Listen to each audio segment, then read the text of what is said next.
صدقہ، خیرات اور نذرانہ میں بنیادی فرق کیا ہے؟ صدقہ تو مس انڈرسٹوڈ ہے، صرف بکرے کے گلے پہ چھری پھیرنے کو، کالے رنگ کے بکرے کو چھری پھیرنے کو صدقہ سمجھتے ہیں۔ صدقہ نکلا ہے، یہ اصل میں ہے صدقہ، صدق سے نکلا ہے۔ صدق کہتے ہیں سچائی کو۔ جب تو سچائی سے اعمال شروع کرتا ہے، سچائی سے اپنا مال اللہ کے راہ میں خرچ کرنا شروع کرتا ہے، تو یہ صدقہ ہے۔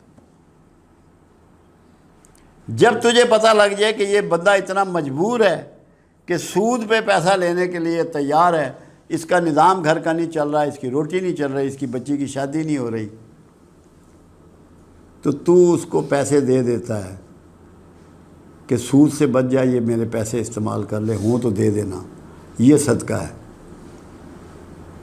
صدق دل سے کسی کو اللہ کی راہ میں خرچ کرنا صدقہ ہے۔ اور صدقہ جو ہے، جب اللہ کی راہ میں آپ صدق دل سے، اخلاص نیت سے خرچ کرتے ہیں، تو اللہ کہتا ہے کہ مجھے قرضہ حسنہ دے رہے ہو۔ اور کیا اللہ اپنے بندوں کا مقروض رہنا پسند کرتا ہے؟ تو صدقہ دینے والے کے معاملات کو اللہ حل فرماتا ہے۔ اور صدقہ وہ چیز ہے جو آپ کو بخیلوں سے نکال کے سخیوں میں داخل کرتا ہے، اور ہر سخی اللہ کا دوست ہے۔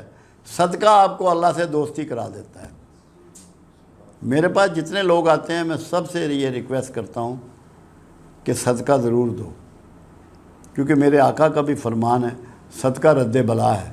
کسی ایک بلا کی بات، مقدمہ بلا ہے، بے عزتی بلا ہے، گھر کی پریشانی بلا ہے، گھر میں جھگڑا بلا ہے، بیماری بلا ہے، یہ ساری بلائیں دور۔ آپ نے ایک بلا کی بات نہیں کی، نہ صدقے کی اماؤنٹ کی بات کی، نہ بکرے کی بات کی، نہ بھینس کی بات کی۔ ہم تو بعض اوقات یہ کرتے ہیں کہ جتنا بڑا مسئلہ ہوتا ہے اتنا بڑا صدقہ بتا دیتے ہیں، کیونکہ بندہ بھی تو اتنا ہی بڑا ہوتا ہے۔ چھوٹے آدمی کے مسائل بھی چھوٹے ہوتے ہیں، بڑے آدمی کے مسائل بھی بڑے ہوتے ہیں، اس کو اس کے مطابق ہی صدقہ بتا دیتے ہیں۔ مگر سچائی سے، خلوص نیت سے اللہ کے لیے خرچ کرتے جاؤ، یہ سب صدقہ ہے۔ اللہ کے رسول نے جب یہاں تک فرما دیا صلی اللہ علیہ وسلم نے کہ جو کھانا تو اپنے بچے کو کھلاتا ہے وہ صدقہ ہے، تو کسی کو مسکرا کے ملتا ہے وہ صدقہ ہے، اور اپنے آپ کو دوزخ کی آگ سے بچا، چاہے کھجور کی ایک ٹکڑے کے بدلے، پوری کھجور بھی نہیں، ایک ٹکڑے کے بدلے بھی تو دوزخ سے بچ سکتا ہے، یہ صدقہ ہے۔ مگر اخلاص ضروری ہے، دکھاوے کے لیے نہ ہو۔ دکھاوے کا صدقہ تیرے منہ پہ دے مارا جائے گا۔ کوئی اماؤنٹ ضروری نہیں ہے، کوئی بکرا ضروری نہیں ہے، کوئی بھینس ضروری نہیں ہے، کوئی مرغی ضروری نہیں ہے۔ سچائی کے ساتھ اللہ کے راہ میں جو بھی تو خرچ کر دے گا اخلاص نیت کے ساتھ اللہ کی راہ میں، تو وہ صدقہ ہے۔ پھر ہے خیرات۔ خیرات مال دینے کو نہیں کہتے، ہر کار خیر کو خیرات کہتے ہیں۔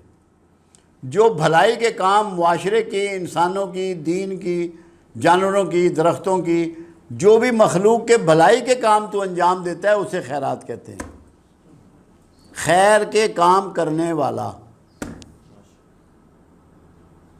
خیرات کہتے ہیں، خیر کے کام کرنے والا، جو بہتری کے پازیٹیو کام کرنے والا، نیگیٹو کام نہ ہو، سڑک توڑ نہ رہا ہو، سڑک کو جوڑ رہا ہو، نالی صاف کر رہا ہو، کہیں دھوپ ہے تو سایہ کر رہا ہو، کہیں لوگ پیاسے ہیں تو پانی کی سبیل لگا رہا ہو، یہ سب خیرات ہے، خیر کے کام کرنا۔ پھر آگے لفظ ہے نذرانہ۔ ہم نے تو یہی نذرانہ سنا ہے کہ پیر صاحب کے پاس گئے تو نذرانہ پیش کیا، مگر قرآن نے ایک بات کہی ہے کہ جو نظر تم مان لو اس کا پورا کرنا لازم ہے۔ جو بھی نظر مان لو، لوگ کہتے ہیں کہ میرا یہ کام ہو گیا تو میں 2 عمرے کروں گا، میرا یہ کام ہو گیا تو میں ایک بکرا اللہ کی راہ میں دوں گا، میرا یہ کام ہو گیا تو میں اتنے نفل پڑھوں گا۔ یہ نذرانہ ہے۔ نظر ماننا نذرانہ ہے۔